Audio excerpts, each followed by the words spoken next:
Good afternoon. I'm Laura Bloomberg, Dean of the Humphrey School of Public Affairs, and I warmly welcome you to our 2021 commencement ceremony. We all wish we could be together in person to celebrate this important day, and yet one of the unique advantages of hosting an online virtual commencement ceremony is that our graduates' family members and friends and colleagues, indeed some of our graduates themselves who are all across the world, are able to join together today. So while it is afternoon, a sunny afternoon here in Minneapolis, you may be joining us in the morning or in the noontime or in the nighttime where you are, because we have people together from all time zones today. Wherever you are, we're so glad you've joined us on Zoom today. As you will hear many times from our speakers, this year's graduating class has had an unconventional experience at the Humphrey School, and that is quite an understatement, unconventional indeed. Graduates, you have navigated your graduate education at a time of tremendous upheaval, unrest, and most certainly unfinished public affairs business in the school, in the community, and in the world. And you have persevered. That says a lot about you and just what you are capable of achieving. After today, graduates, you will continue, of course, to live your life moving forward. And yet you, all of us, understand our lives by looking back and reflecting. When you look back at your time at the Humphrey School, I imagine you will look back on the community that you have built with your classmates and your peers as a community steeped in a fierce sense of social justice, a community that has grit and determination, courage, and compassion. You are resolute in your pursuit of your goals. You are impressive indeed. So you may not be physically walking across the stage today, and I and your faculty, mentors, and professors may not be actually shaking your hands today, but make no mistake, you have done the work, and you most certainly deserve to be celebrated today. The faculty, staff, and administration of the Humphrey School are very, very proud of you, and I hope today you are incredibly proud of yourselves.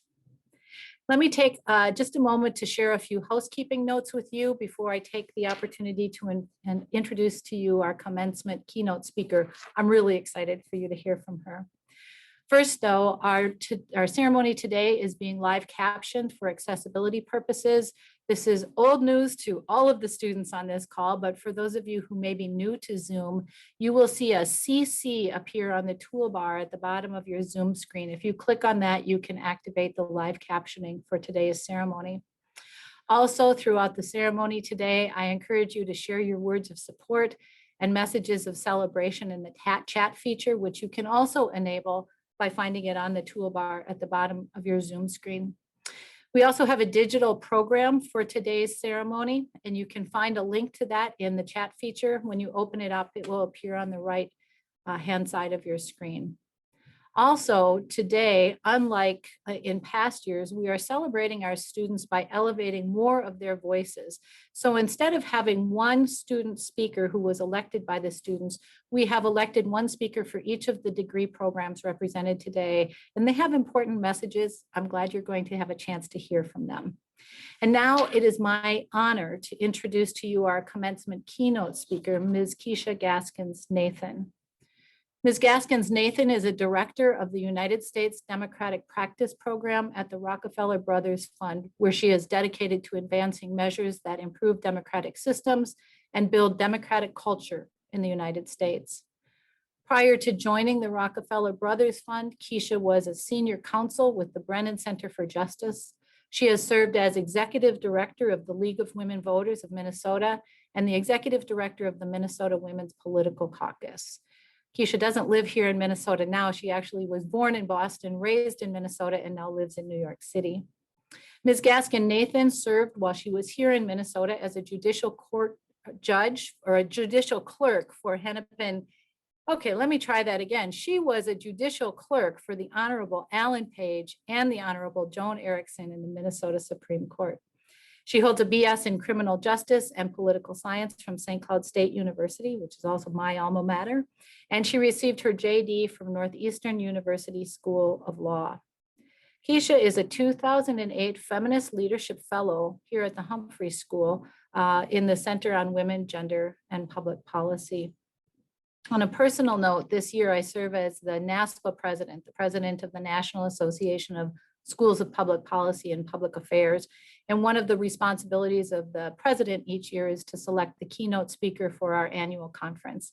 And last fall, I invited Keesha Gaskins-Nathan to deliver our conference keynote address, and I was so honored that she agreed.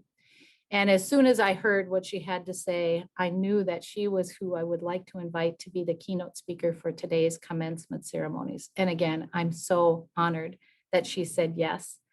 Keesha has a lot to say about this consequential time that we are living in, and I hope you will settle in and listen to the wisdom she has to share with you today. I give you Ms. Keesha Gaskins-Nathan.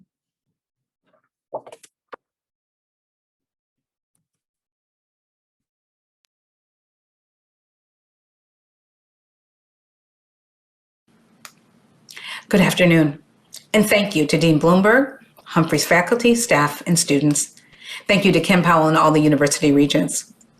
I am humbled and honored to participate in this important ceremony. Congratulations to all the graduates, academic, and leadership award recipients. It is my deepest hope that you are able to celebrate this important accomplishment with the joy and reverence you deserve. The digitation of this rite of passage changes the format, but not the substance or meaning of your accomplishments. The online nature of this ceremony will certainly change the pomp and circumstance, but should not detract from the recognition of years of hard work and dedication that this moment reflects in your lives. Congratulations to you, and congratulations to you all. And I honor the work and commitment that was necessary for you to arrive at this moment. The very nature of this ceremony forces us to reckon with this moment. The midst of a global pandemic, within the context of a national reckoning with racial injustice, where ground zero was in your very city. The need to have an online ceremony to address public health concerns in the midst of a changing racial awareness that requires recognition and acknowledgement of our shared humanity, need for human connection, and an understanding of the mutuality of goals for the future is confusing. The demands of our time crash into the needs of the moment, creating a confusing mix of frustration, resentment, misunderstanding, hope, and aspiration. Indeed, there is not a better time to enter this world as a problem solver. As a top 10 school of public affairs, Humphrey's disciplines include myriad ways of learning and methodologies for shaping how to design solutions for public challenges and shared problems. Taught in the tradition of Hubert Humphrey with a legacy of leaders like Dr. Aretha Clark King and Dr. Josie Johnson, the demands and opportunities of this moment are humbling. As you know, public policy is generally defined as a course of action created or enacted by government in response to public real-world problems. It includes agenda setting, formulation, legitimation, implementation, and evaluation. Policy designs entails a concert and deliberate effort to define policy goals and map them.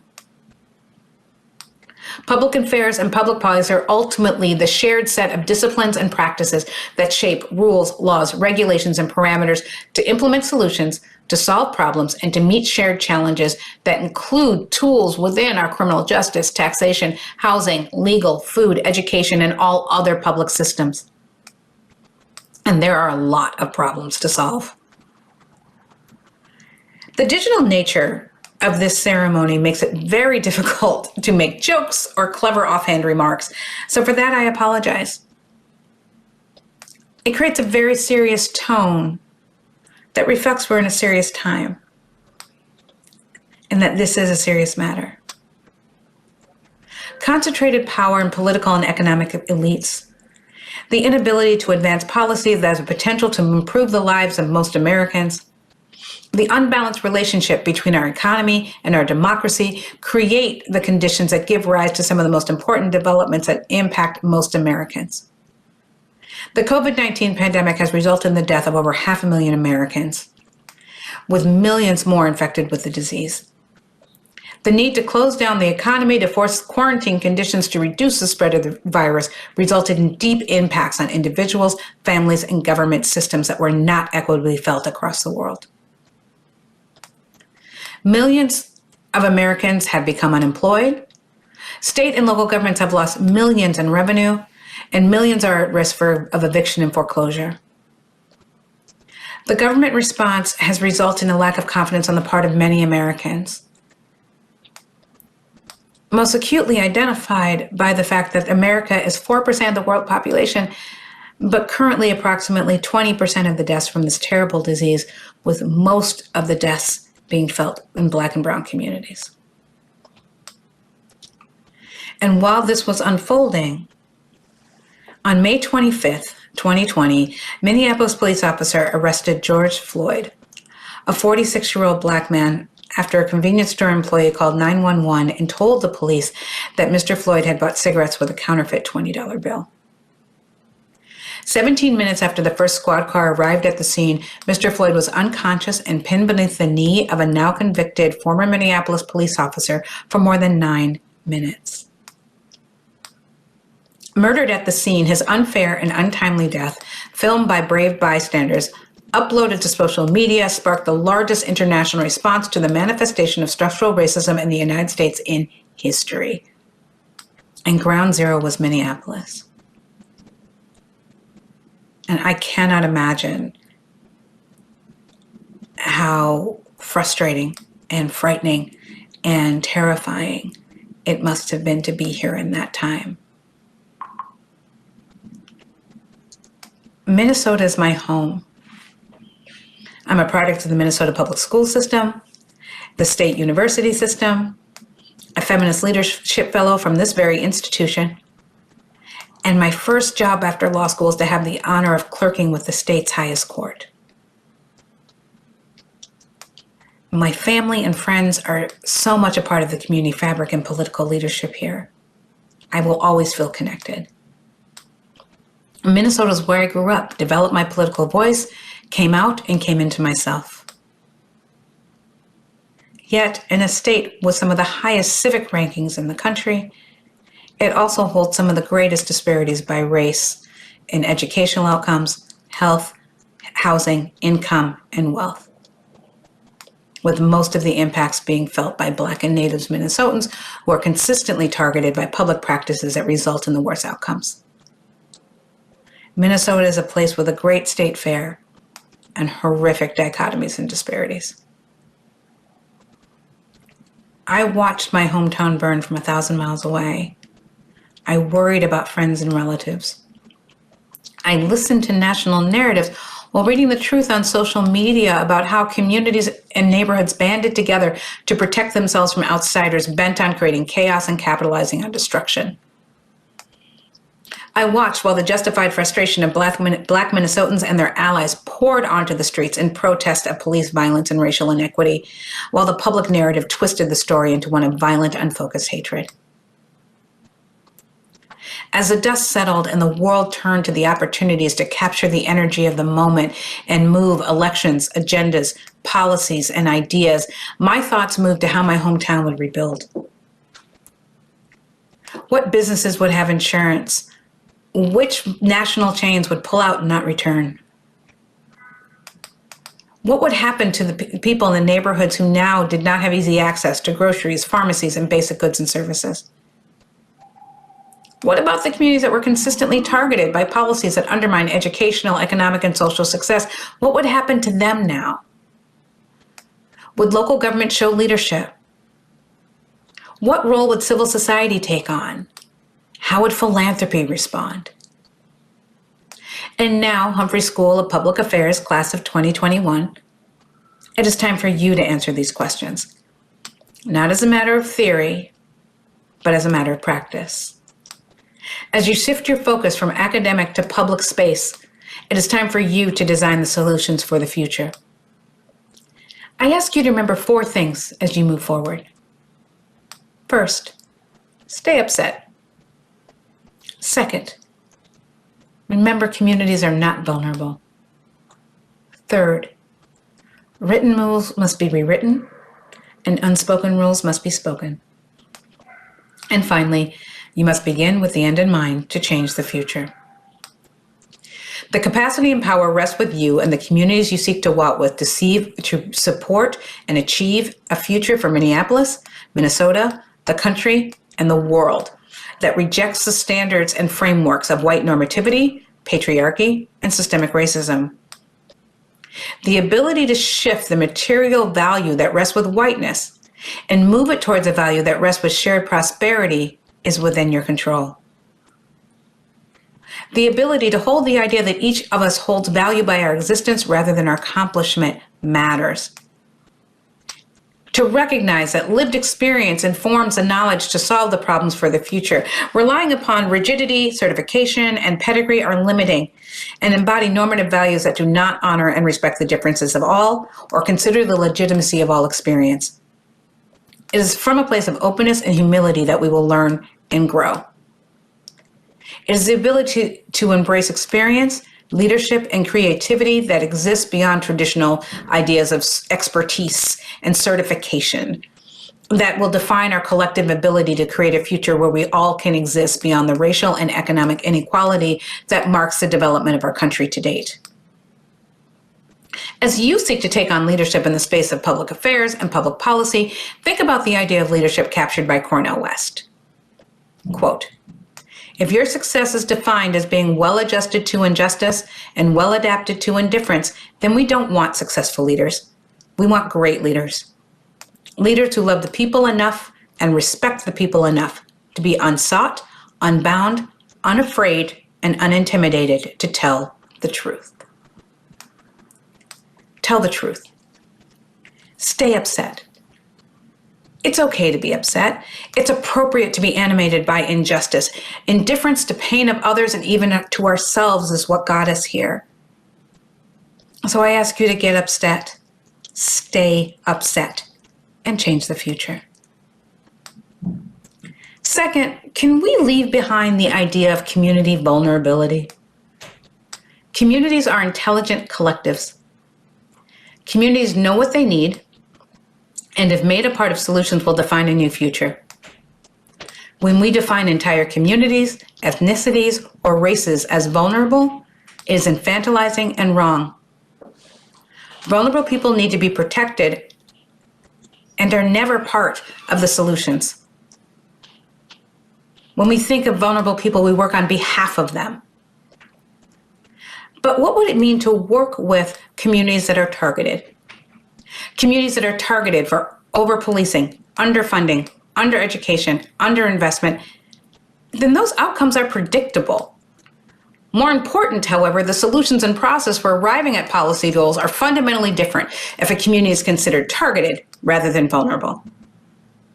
Vulnerability suggests a congenital, passive set of conditions that always needs to be accounted for while others plan for the future. Targeting is an active set of engagement by an active set of actors leveraging power that can be changed by the very communities. The characterization of problems is not only important for understanding a place and a people, but also fundamentally shapes how solutions are designed and implemented. When we design solutions for a vulnerable community, that's very different in policy and practice than how we design solutions for targeted communities. I urge you, as you seek to solve these world's problems, that you think carefully about how we design and define the problems within communities. Third, rules must be rewritten. Every rule, every law, every social norm was established by someone, and therefore can be reestablished by you. Written and unwritten practices and policies can be reshaped. Remember, an unwritten must be spoken to be changed. Unwritten rules are the ones that allow for the most social control. Rules about when to speak, where to walk, which fork to use, are all used to control actions and therefore ideas. The unspoken rules are the most insidious. And if unspoken rules are not spoken, they can't be identified. And if they're not identified, they can't be marked for change. And we've all seen it in action. She went to the wrong school. He used the wrong fork. and sometimes the worst, just the knowing glance across a conference table.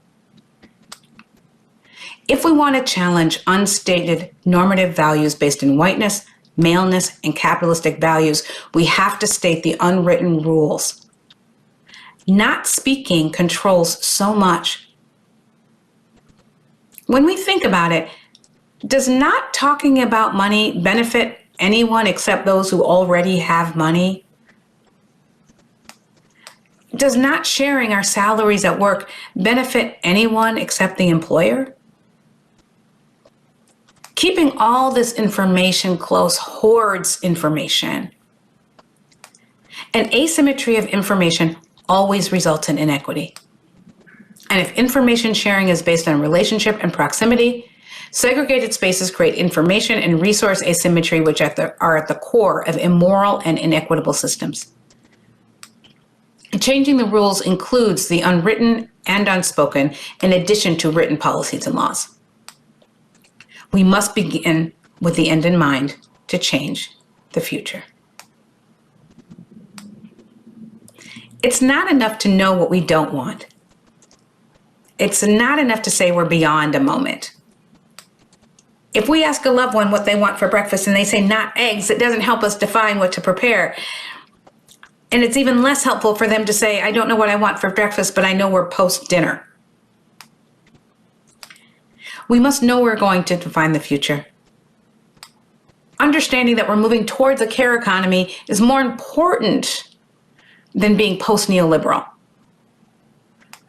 Moving towards an anti-racist political system to support a true multiracial democracy is more important than being able to define us as being post-racial.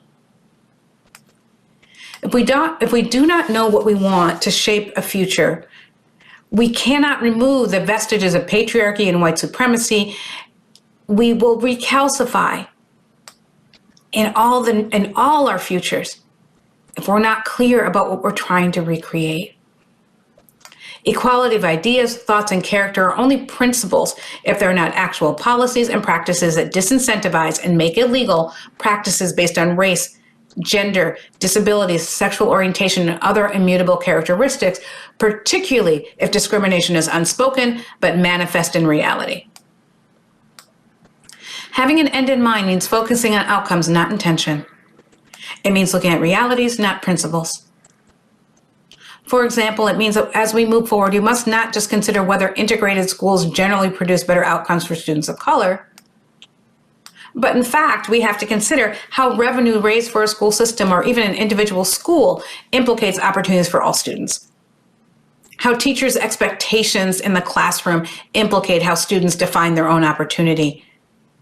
How a principal is enabled to create a culture for an entire learning community all come together to see that high graduation rates and meaningful achievement markers are attainable for all students. It means we do not determine a future by determining best efforts, but by actually enforcing practices that define outcomes.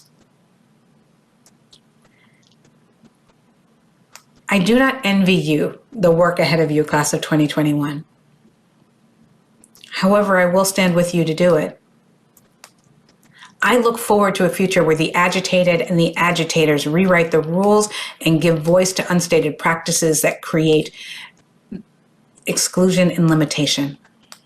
I am giddy with anticipation for the world you will create by giving voice to patterns and practices that hold up systemic racist and sexist structures, and therefore transforming systems and institutions worthy of a true multiracial democracy.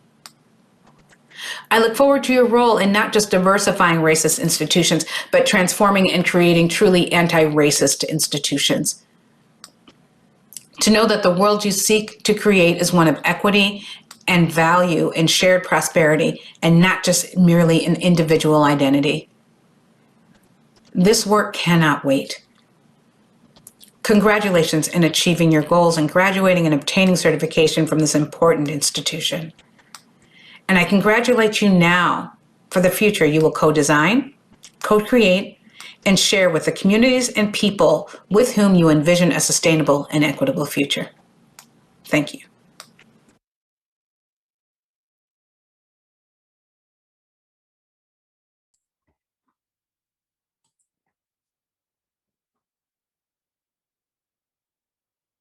I want to thank Keesha Gaskins-Nathan for her message.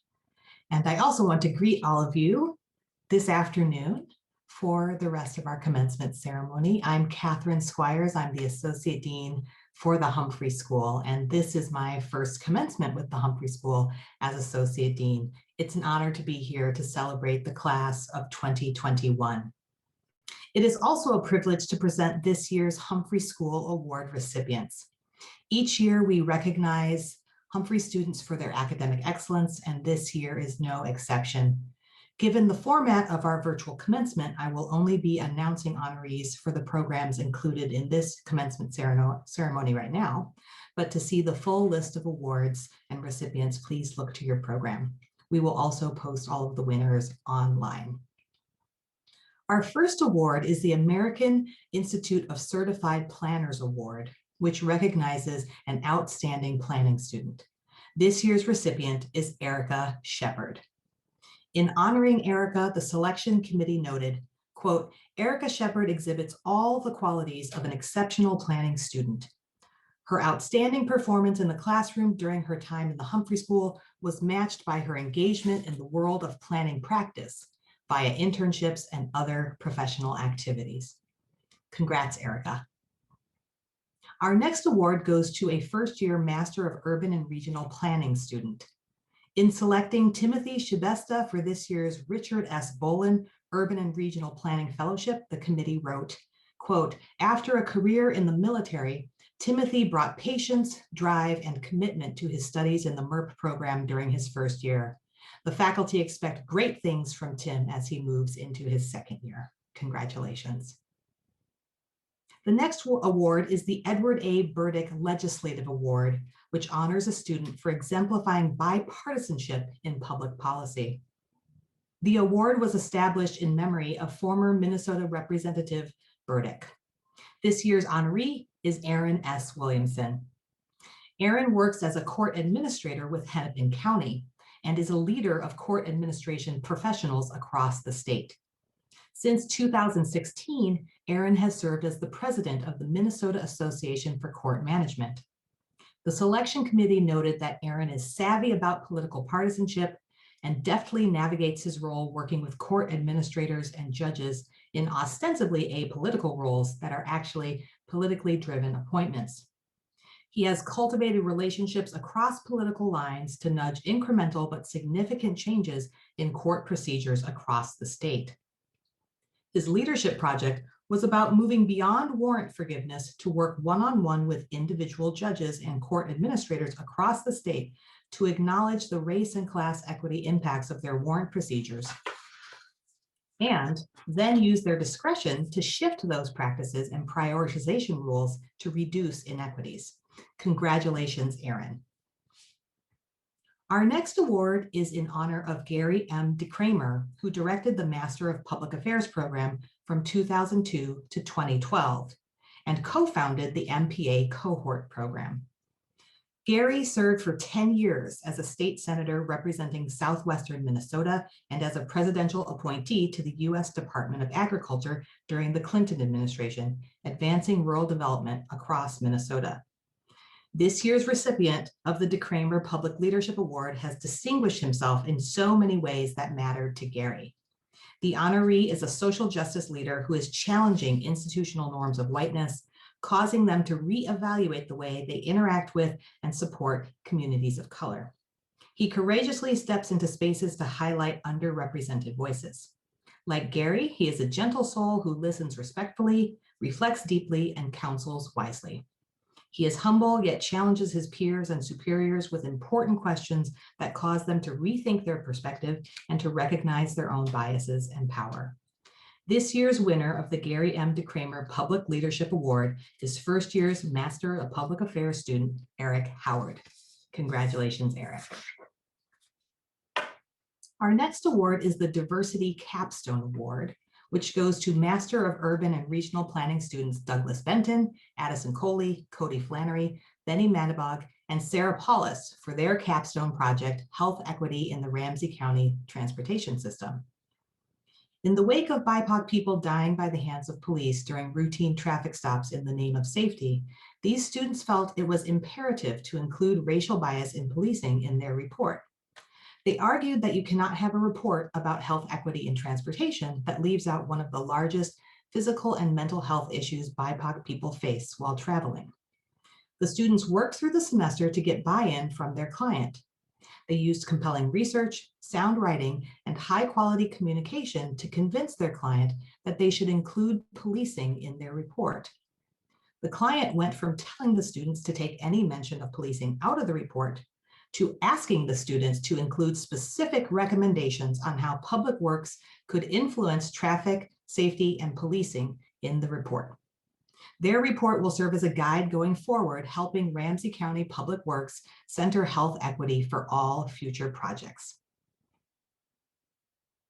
Our next award is the Robert Einsweiler Award, given for a planning project or paper that demonstrates intellectual insight in consideration of the political environment.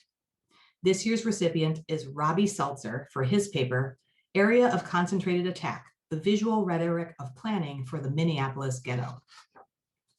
Seltzer's examination of the political tensions embodied in racial identity, real estate development, and the connection between race and slum designation by urban planners in early 20th century Minneapolis is thoughtful and insightful work. His critique of planning practice and the overt racism that accompanied early redevelopment attempts in the north side of Minneapolis shows a sophisticated understanding of the political environment in which planners operate and helps to explain contemporary racial disparities that exist in Minneapolis today. Congratulations, Robbie.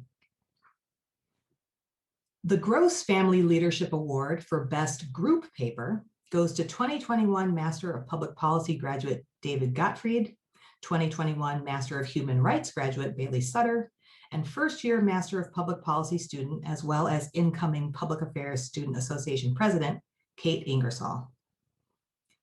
Based on their high-quality, careful research, this group analyzed organizational barriers that impede the pursuit of anti-racist agendas in institutions of higher education, and specifically at the Humphrey School. Building directly on their analysis, the students formulated action recommendations that target specific needs and obstacles, identify necessary resources, and do so based on a clear model of organizational change. Finally, to put their plan into action, the students distributed their report beyond the class itself, presented their proposals to a joint meeting of Humphrey School's Executive Council and Equity and Inclusion Council, and authored a motion to revise the Humphrey School's constitutional bylaws to facilitate a stronger push towards equity and inclusion goals. Our next award is the Germberg Award for Student Life. This award is named in honor of Jim Germberg, Professor Emeritus, and it recognizes efforts to improve student life by other students, faculty, or staff. Over the last year and a half, faced with the global pandemic, the Planning Student Organization improved student life by mobilizing and supporting their fellow classmates. Their efforts have given tremendous aid to so many fellow students across the Humphrey School.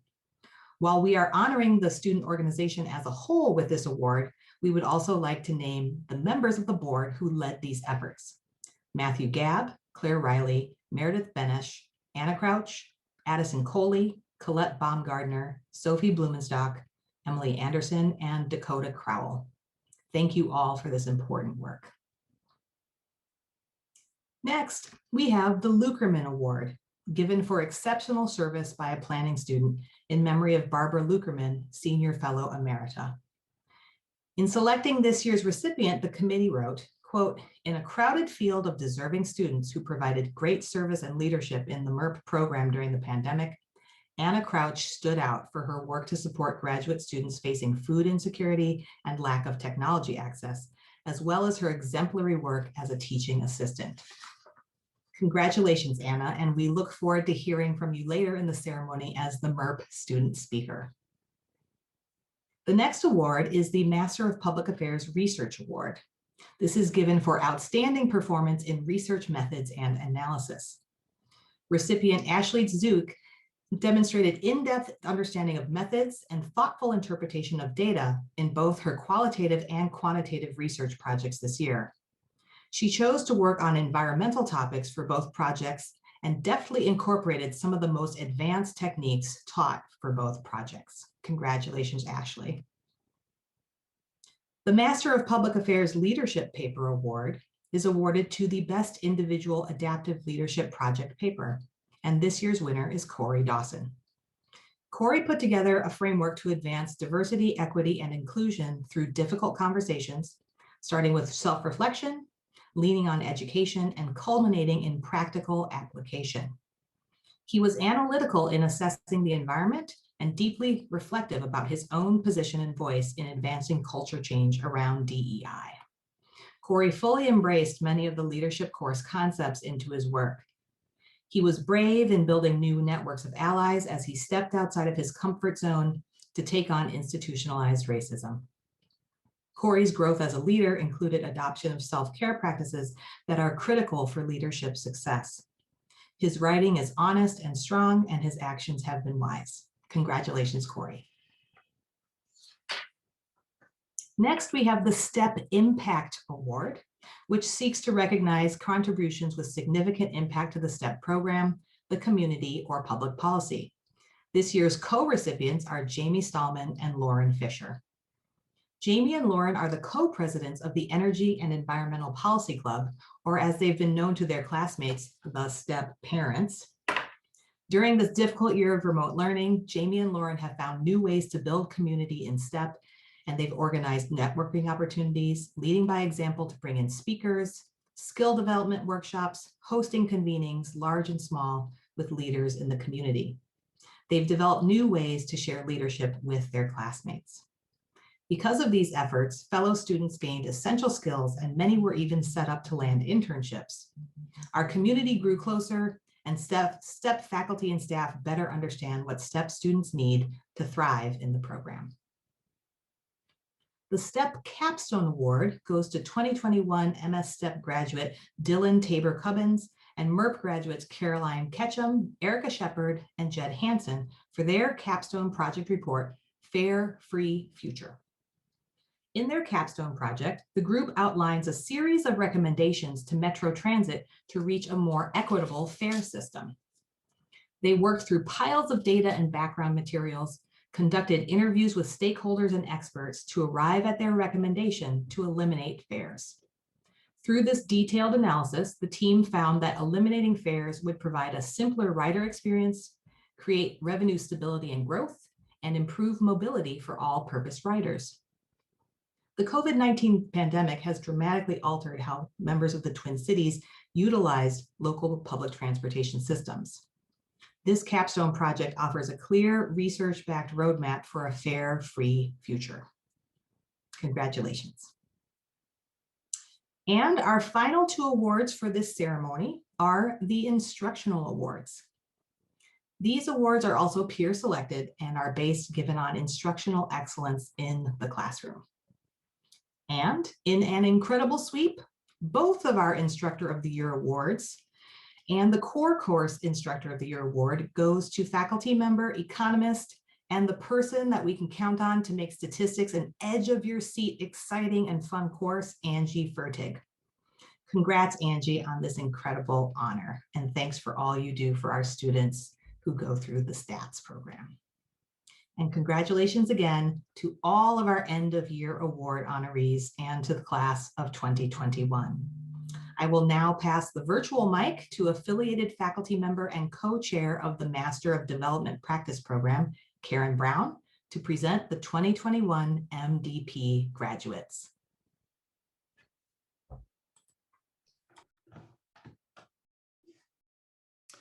Thank you, Associate Dean Squires. My name is Karen Brown, and I am the co-chair and co-director of graduate studies for the Master of Development Practice Program. This year's graduating MDP cohort is an outstanding group of students. Like many other students here and around the world, they had to transition suddenly to a virtual education model last year. Because the MDP program centers practice and experiential education, particularly in our summer field experience and second year capstone projects, this change to a remote format had a significant impact. This student cohort handled the shift to remote engagement with partner organizations with grace and commitment.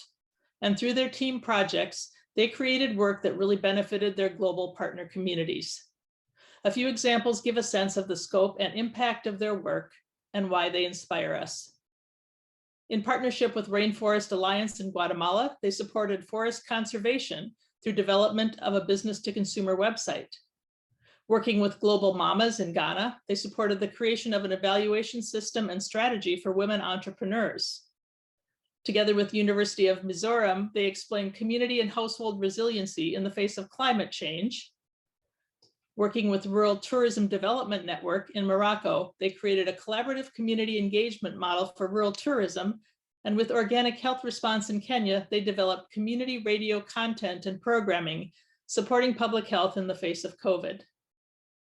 On behalf of the leadership team for the MDP program, my colleagues, Program Director Dave Wilsey and Co-Chair Raghi Assad, and the MDP Program Committee, we congratulate you, the 2021 MDP graduates, on your flexibility, commitment to advancing the common good, and excellent work. These are all qualities that will serve you well as you undertake the next steps on your journey. It is now my pleasure to present the Master of Development Practice graduating class of 2021. Naima Tala El Sayed, Melinda Fenn, Khadija Hamid, Ankur Karmacharya, Paku Kang, Tisok Bilgunder Heshikbat, Ariel Loyaza Vega, Gary Lee, Aline Mahmoud, Aimee Muhire, Sarah Ragab, Anna Simon Rizkala, and Meghna Suba. Congratulations, graduates, you inspire us. We will now hear from MDP student speaker, Aimee Muhire. Good afternoon and congratulations to all my fellow graduates. I think it's safe to say the past 2 years have been nothing like what we were expecting when we entered our master's programs. For the Masters of Development Practice program, we came in ready to learn about program development, organizational management, and professional competency. Instead, we ended up learning not just program development, but program redevelopment, not just organizational management, but the ins and outs of remote project management, and not just professional competency, but how to catch fun screenshots of our classmates while on Zoom. Our international field experience turned into a forced staycation of sorts, filled with connection issues, mental and emotional fatigue, and all the barriers that come with working remotely with a client that's halfway around the world. We may not have had the chance to travel and get that on-the-ground experience in the development field, but it's possible we learned even more important lessons. The plans will always change and evolve. We can't accomplish anything alone, and little things can make a big difference. There's nothing more real world than that. We got a very real example of what it means to have adaptability, resiliency, the ability to problem solve, and all those other transversal competencies Dave drilled into our heads during our second semester. As we saw all of the inequities highlighted in real time in the world around us, we were challenged to make the best of our situation, to take advantage of our privilege to pursue higher education, and to persevere against all odds when all we really wanted to do was binge watch the latest season on Netflix. Week to week, we went through one existential crisis after another as our professors dismantled our ideas about the development field and left us to make sense of the pieces while attempting to find our place within it. Together, we came out the other side stronger and in many ways maybe even better prepared than past cohorts to tackle the grand challenges we hope to address after completing our degree amidst the most difficult worldwide grand challenge of our time. Thank you to our professors, advisors, and peers who helped us along the way, pushed us beyond what we thought was possible, and kept us going when we were ready to give up.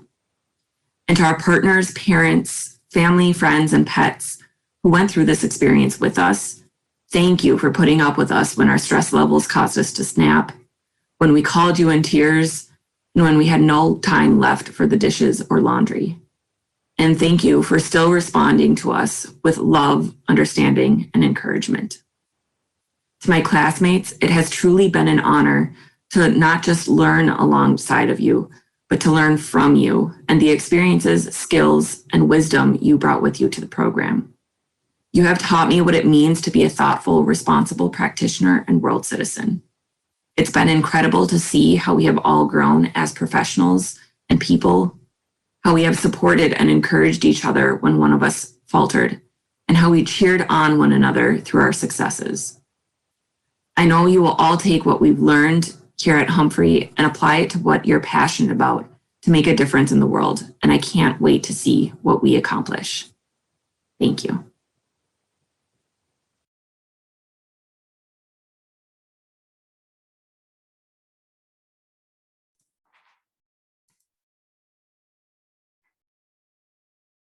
Good afternoon. My name is Barbara Fry, and I am the director of the Human Rights Program in the College of Liberal Arts at the University of Minnesota.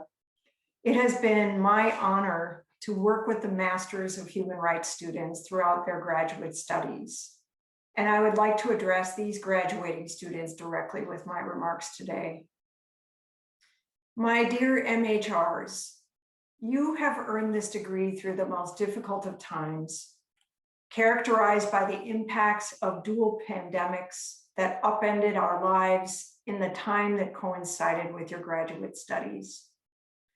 These two pandemics are, of course, the one brought about by the coronavirus and the other brought about by white supremacy in all of its manifestations. In these circumstances, many others may have wavered, but you did not.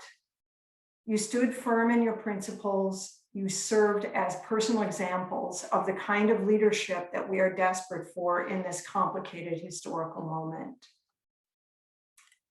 Through these two unsettled and unsettling years, you have consistently turned the tables on us in this mutual educational endeavor.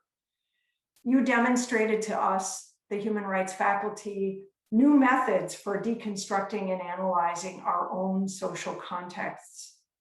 You challenged each other not to accept the boundaries of the status quo, but to insist on meaningful structural changes, to demand a recentering, a reexamination that clarifies just who are the humans that are or should be the rights bearers, and to call for redress for centuries-old violations that continue to ravage our societies.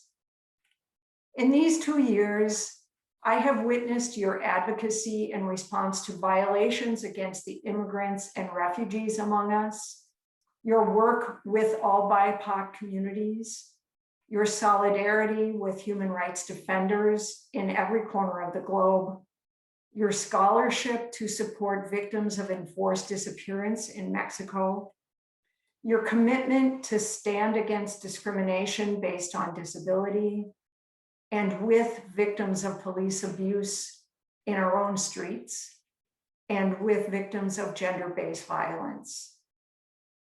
And you have also fought for each other. You held each other up during these unbelievably stressful times, recognizing the need for self-care and attention to well-being, even as you were modeling these new forms of knowledge and advocacy. And so, to the class of MHR 2021, we see you, and we acknowledge your ambitious dreams and your impressive accomplishments. I have no doubt that you will push the bounds of human rights because you have already done so. I'm proud to have been a small part of your life journey. And now it is my pleasure to present the Master of Human Rights graduating class of 2021. Yolanda Burkhart, Michaela Denny, Samantha Flax, Chris Grathwall, Tamara Hill, Paige A. McLean, Vanesa Mercado Diaz, Nankululeko Shangwe, Bailey Sutter, and Stephanie Tice. Congratulations, graduates. You inspire us all. And now we will hear from MHR student speaker, Vanesa Mercado Diaz. Hello, everyone. I am Vanesa Mercado Diaz, and I am a member of the MHR 2021 graduating class. I wanted to start off by thanking everyone here today, our mentors, faculty, friends, and family who've all tuned in to join us. And I wanted to thank my fellow cohort members for allowing me the space to address all of you today. I'm truly honored to be here and to be able to share a few words, but mostly to celebrate this major accomplishment. I want to emphasize and acknowledge how much of an accomplishment this is and how much each and every one of you deserves to celebrate today. This past year, we've all lived through difficult times, living through a global pandemic, civil unrest, and historic times here in Minneapolis. We've all had to completely shift our lives to be safe and to keep each other safe. All of this while still working towards finishing up our master's degree. With that, we've witnessed firsthand the challenges that human rights defenders face today and the cracks in our systems that continue to fail our most marginalized persons, specifically our Black, Brown, Indigenous, and people of color. We've witnessed the violence our communities are subjected to. We've witnessed people taking to the streets to demand justice, and how our institutions continue to fail to uphold human rights. At the same time, I continue to be inspired by all of you, and I'm reminded of how intrinsically tied we are to one another. We are human rights defenders and practitioners. We understand that we all share inherent dignity and inalienable rights. All of us have different areas that we focus on, from refugee and immigrant rights to women's rights to racial justice, both in local and international contexts. And we share collective solidarity with one another and the communities that we intend to serve. So as all of you go on into the world and into your careers, I urge you all to continue learning, growing, and reimagining a world beyond what we live in today. And I hope all of you are reminded every day of how important your work and your contributions truly are.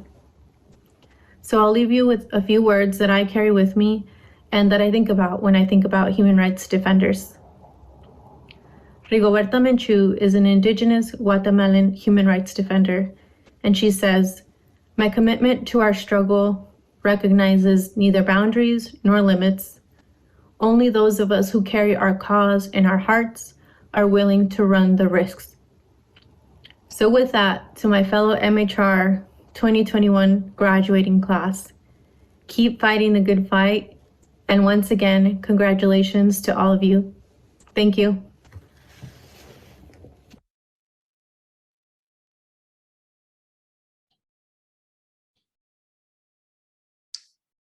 Good afternoon. My name is Kevin Gertis, and I'm Director of the Master of Public Affairs Program.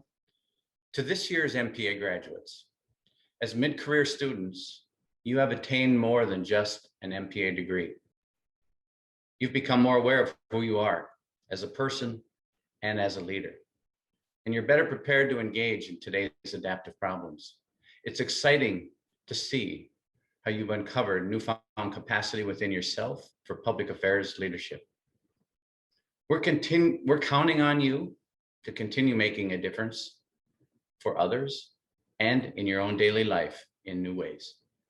You've already made a difference in my life, and I wish you all the best.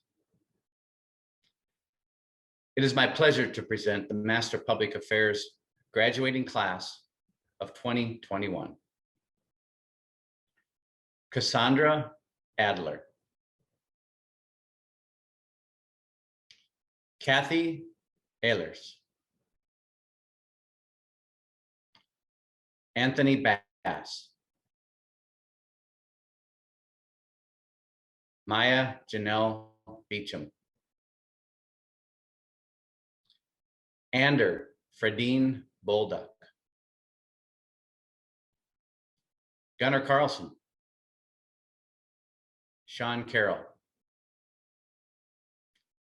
Catherine Julia DeSantis. Scott Hinchy. Tyler Hurley. Barbara Jacobs. Tenzing Jigme. Wendy Jones. Matthew Kunkel.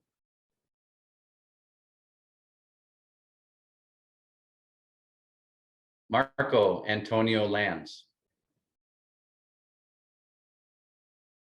Faiza Mahmoud. Michelle Martin. Blanca Martinez Gavina. John Mbali. Jamie McBride. Terry Melcher. Kala Oftedal. Bobwealth or Montese. Caitlin Osley. Ashley Peters. Naomi Rodilis. Bridget Silliander. April Snyder. Donald Starry. Joan Bonhalla. Cian Verdorn. Aaron S. Williamson. Jennifer Williamson. Leslie Yetka. Congratulations, graduates. And we will now hear from MPA student speaker, Blanca Martinez Gavina.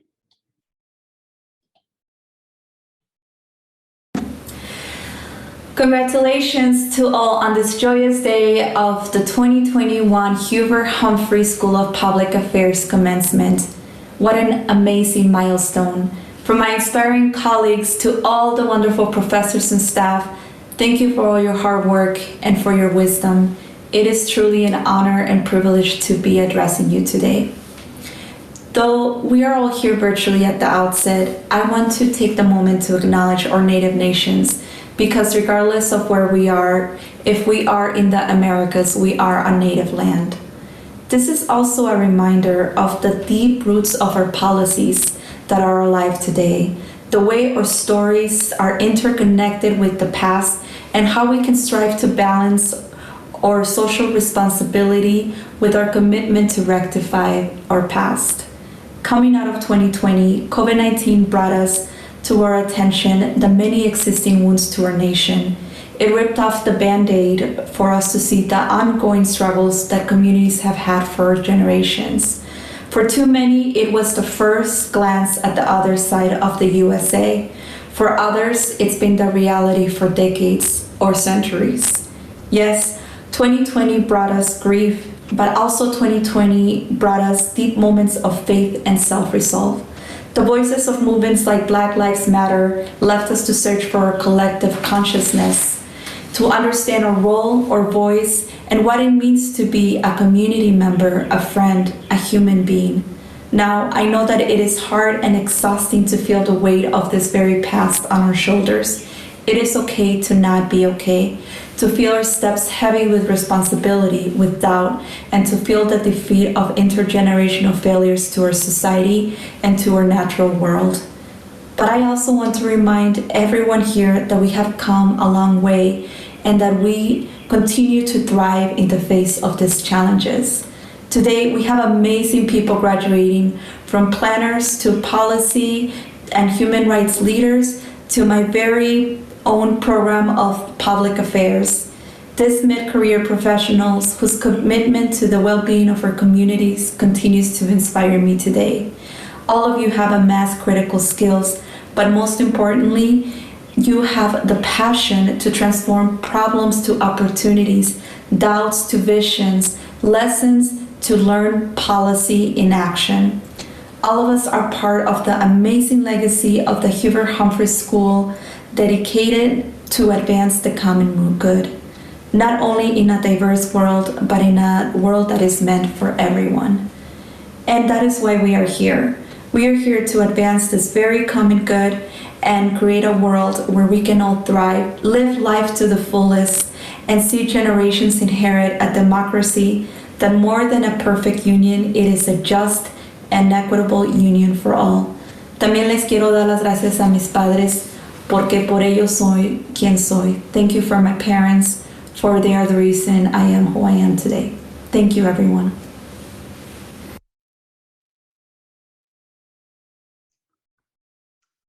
Good afternoon. My name is Gabe Chan, and I'm the director of the Master of Science in Science, Technology, and Environmental Policy program. On behalf of the faculty and staff in the STEP program, I'm so proud to be celebrating all of your accomplishments today. During your 2 years in the program, the interwoven challenges the world is facing to address climate change, provide clean water, broaden access to new technology, feed the world, balance human health with ecosystem health, and forge environmental justice have only grown more pressing. But even though we spent most of the last 2 years physically separated from each other, you've shown that our greatest hope to meet the grand challenges we're facing is to build community and work together. The importance of the work you're all poised to take on gives me so much hope for the future. Stay in touch, and I hope to see most of you next year for the pizzas that we owe you at the STEP seminar. It is now my pleasure to present the Master of Science in Science, Technology, and Environmental Policy graduating class of 2021.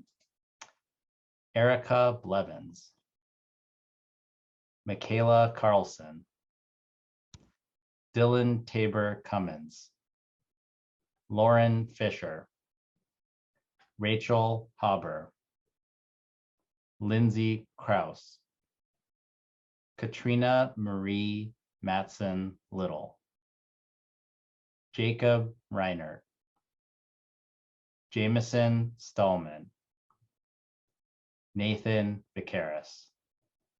Congratulations, graduates. We'll now hear from the STEP student speaker, Erica Blevins.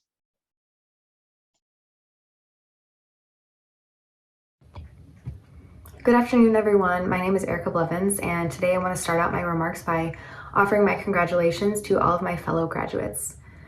If you're anything like me, you've kind of been dragging yourself towards the end of the semester to cross that finish line and get that degree in hand, and it feels so incredible to finally have arrived. When I imagined grad school, I pictured myself exploring a new city, making new friends, meeting my classmates in person, attending some Minneapolis patio bar happy hours. I never imagined that I would spend most of the year inside, and I certainly never imagined that I would complete my degree sitting on the floor of my childhood bedroom on a random Wednesday. We've completed grad school during exceptionally stressful times, juggling a million different priorities, personal tragedies, and the general stress of school. I've been so impressed by our collective resilience and our ability to keep showing up even when we are so exhausted. I've been really inspired by my classmates' thoughts, activism, and continued participation within the Humphrey community this year. In every Humphrey class I've taken, I've become aware of at least 10 more problems that need solutions. It can be super overwhelming, but our class is, in my completely unbiased opinion, of course, exceptionally talented and passionate. I take a lot of comfort knowing that each of us will go on to tackle issues within our areas of expertise and that we can continue helping and supporting each other along the way. So even though this wasn't the grad school experience that any of us was hoping for, it wasn't all bad. We've still made some incredible new friends. I'm not sure we would recognize each other outside of a Zoom meeting, but we've made friends nonetheless. And I still got my happy hours, just not on a beautiful brewery patio. None of us got here alone though, so I'd really like to shout out all of the people who made it possible, starting with the professors who adjusted course expectations and accommodated student needs throughout the pandemic. Your extra work that you've put in did not go unnoticed, and we're really grateful that you were able to accommodate students when you yourselves were also struggling with a lot of the same things we were. It made a huge difference, at least for me. Thank you also to the parents and family members who supported our educational journeys, or in my case, let their grown adult child move back into their home for free to avoid the loneliness of a 1.5-year-long pandemic. And finally, possibly most importantly, thank you to the pets who sat by our sides during long days of Zoom meetings and popped into our classes every now and then to say hello. They are the true heroes of my year. And as we move forward in our careers, I hope we all remember that we've accomplished so much here at the Humphrey School, and we've learned so much, and we are really prepared to take on the world. Our education and passion will carry us really far, and there's not a doubt in my mind that we will each have a widespread and lasting impact on our communities. So I just want to say it's been an honor learning beside you all for the past 2 years. Thank you, and congratulations. Enjoy your summer.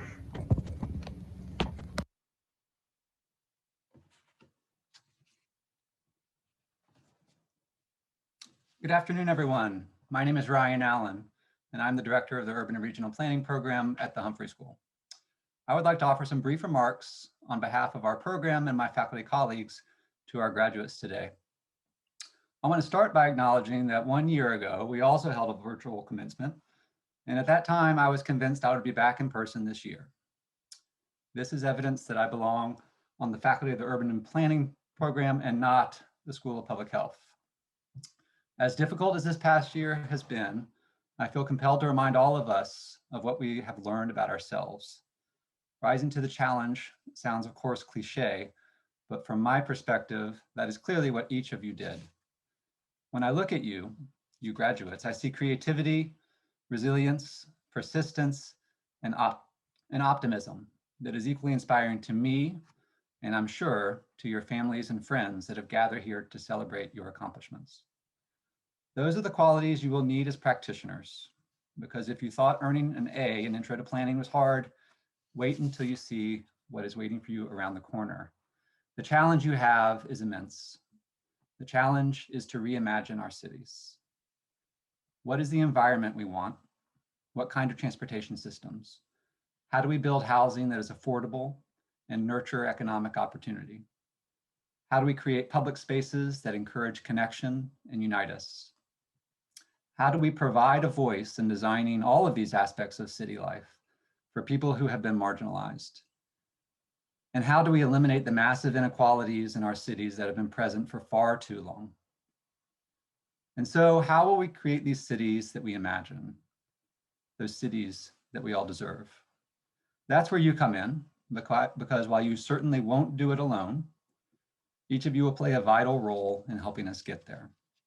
My colleagues and I have every confidence, of course, that you will succeed. With that, it is my pleasure to present the Master of Urban and Regional Planning graduating class of 2021. Jenny Ackerson, Meredith Benesh,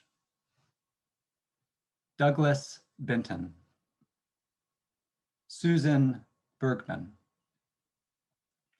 Sophie Blumenstock, Ben Carrier, Addison Coley, Jesse Countney, Anna Crouch, Paul Daniels, Melissa Dunn, Raymond Elliott,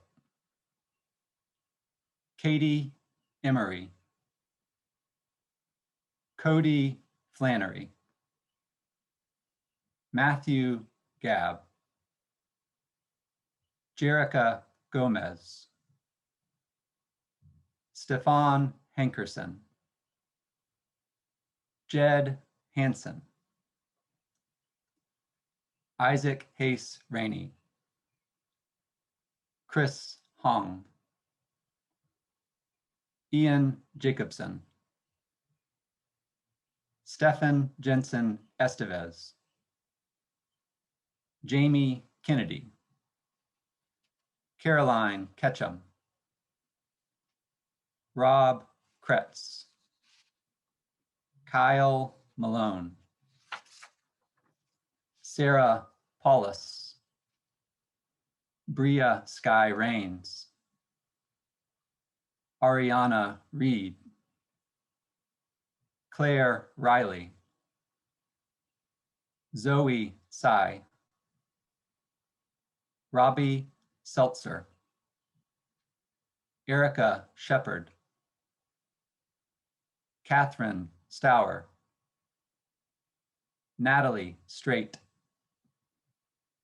Benjamin Tomhav, Alexander Webb, Yuan Zhou.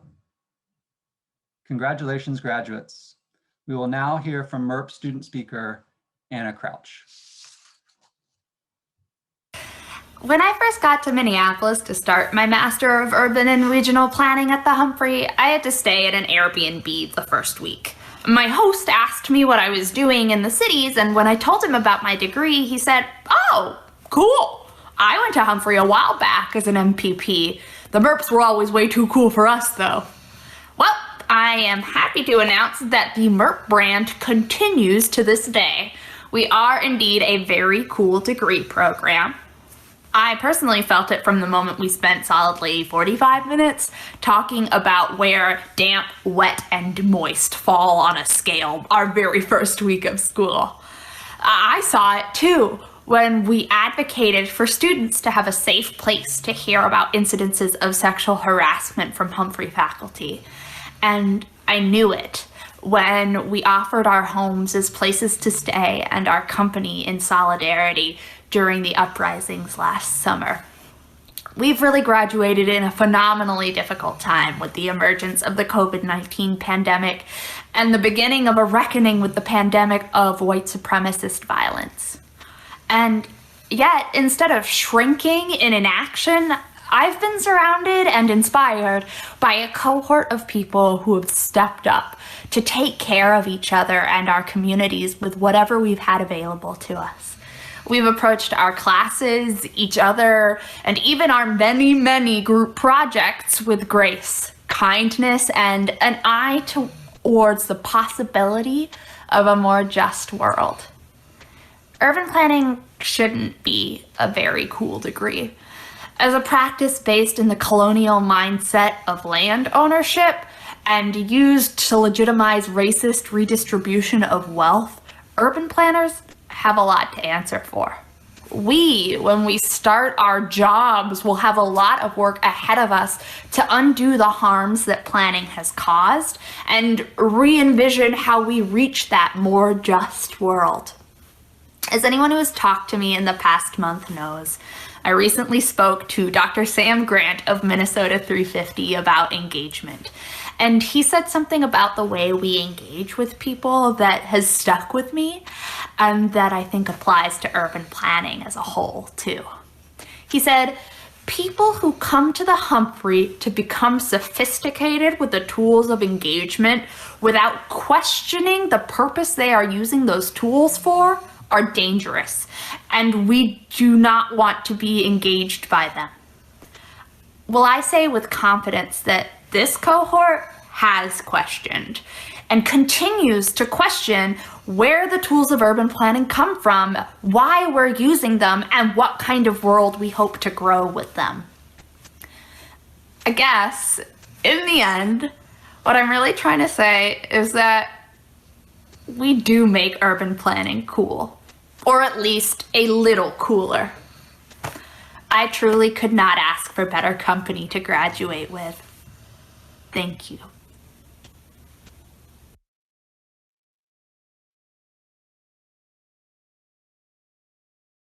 Greetings, graduates and families, faculty and staff, distinguished guests, everyone joining us. I am honored to preside at this commencement on behalf of the University of Minnesota Board of Regents. To the graduates, I extend congratulations. Through your talent, hard work, and determination, you have earned this day of recognition. We not only celebrate your academic accomplishments, but also the potential you have to make a positive difference in the next stage of your lives. You'll be contributing to your communities, the state of Minnesota, the nation, and even the world. To all the family and friends joining from near and far, thank you for the countless ways you've supported these students as they earned their academic degrees. In keeping with commencement tradition, will the graduates please rise as they are able? Upon the recommendation of the faculty and by the authority of the regents, I now confer upon you the degrees for which you have qualified. Congratulations to every single one of you.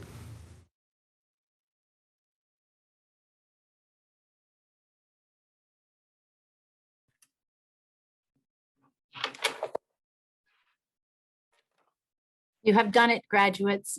You have been commenced. Throughout the ceremony, I have loved seeing all the messages pouring into the chat, messages of support and celebration. And I hope that you are feeling the love, graduates. I hope you're also feeling the respect and the high regard focused on you right now. Thank you to all of our speakers today, Ms. Keesha Gaskins-Nathan, Regent Ken Powell, our remarkable student speakers, and our dedicated directors of all of these degree programs. Once more, hearty congratulations to the graduating class of 2021. As you move forward in your efforts to continue the unfinished business of advancing the common good in a diverse and changing world, I hope that you will take time to take care of yourself and take care of each other. And now, as we close out the program today, I invite you to sit back and hear just a few more words of congratulation from the faculty and professors you've worked so closely with over the past 2 years. Thank you.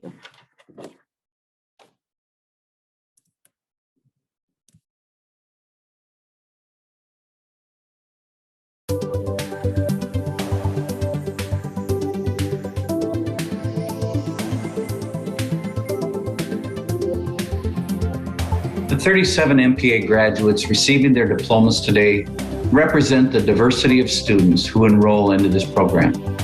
They might be 30 or 65. They're white and they're BIPOC. They're employed in the public, private, and nonprofit sectors, and they live in the Twin Cities, or they might be in Ortonville, Minnesota. But they have already distinguished themselves as nonprofit leaders, community activists and innovators, elected officials, they're state and local public servants, they're teachers, environmentalists, medical doctor, a veterinarian, a journalist, a deputy sheriff, and a political campaign consultant. They have come to this program to make a difference in a world that is starving for a new kind of leadership, and they're already making a difference. Congratulations.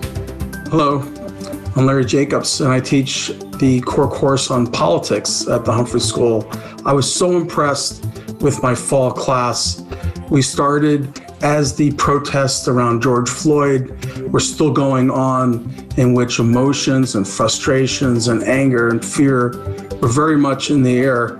And we dove right in. We talked about power and race. And then we talked about institutions, both the resistance to change and the opportunities to bring about necessary adjustments and progress. It was a hard conversation. I was so impressed with the class and the Humphrey students and their willingness to dig in, to be honest, and to take this seriously. Thank you. This is a year I will never forget.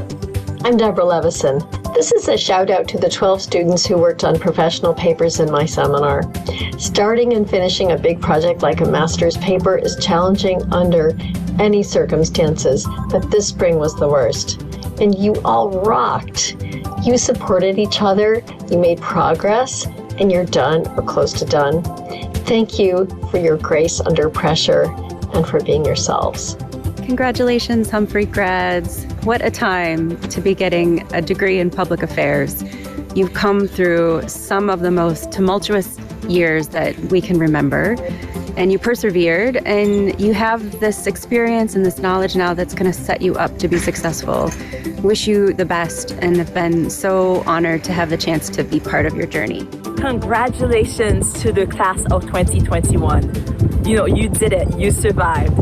You all are some of the most resilient students I've ever had.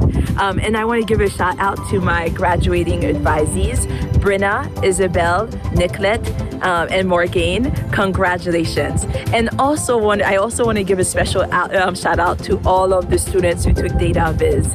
It's been a pleasure to see how far you all have come in the types of visualizations that you make.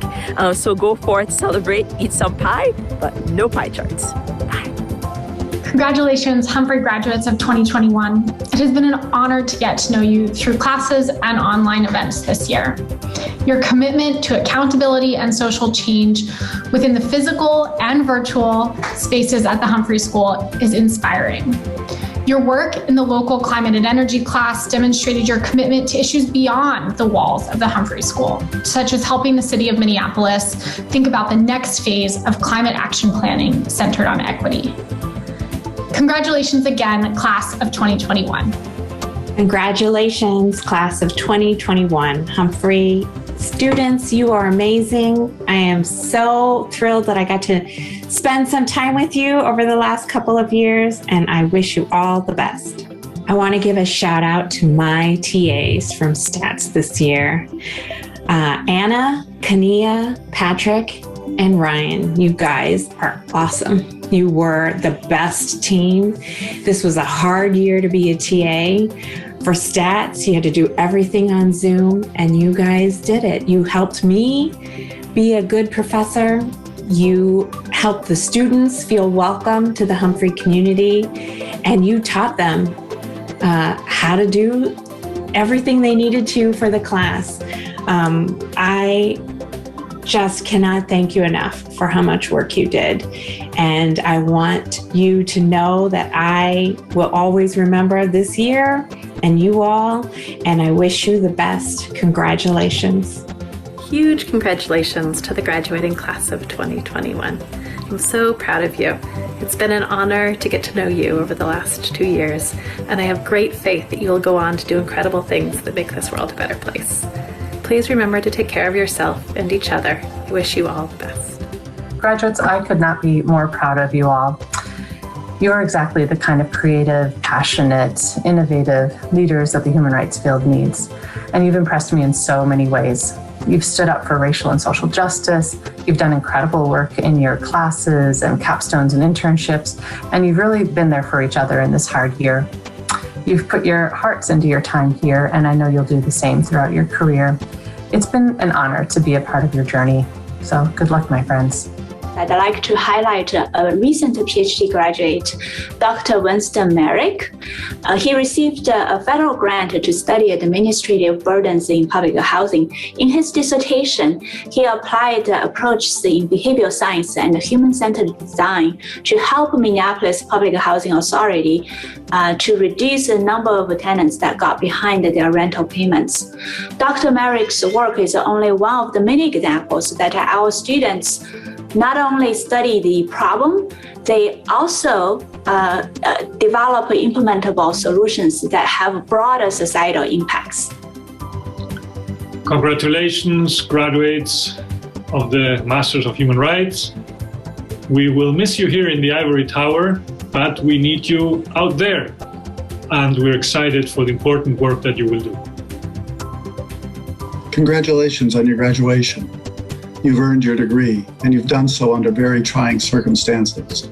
You've weathered the pandemic, a shift to online learning, the murder of George Floyd and the uprising that followed, a tumultuous election, and their insurrection at the Capitol. Yet you've prospered. We're so proud of you. You're now part of an elite group, the 13%ers. Only 13% of all Americans over 25 have a master's degree. This is proof of the great things you have in store for your career.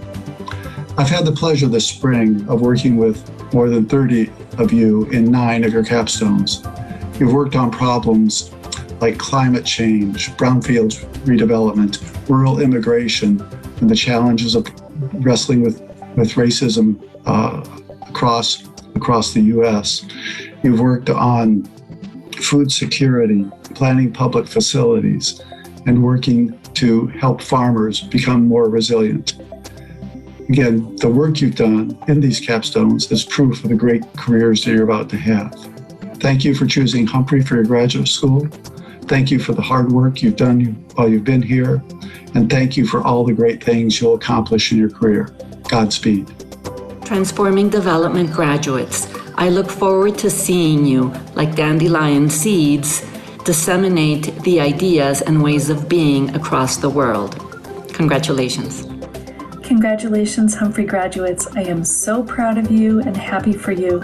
It has been an utter pleasure to work with you, and I've seen with such pride and been so impressed by the courage and skill and tenacity that you have brought to all kinds of problems, big and small, to sustaining what needs to be sustained and to changing and disrupting the things that need changing.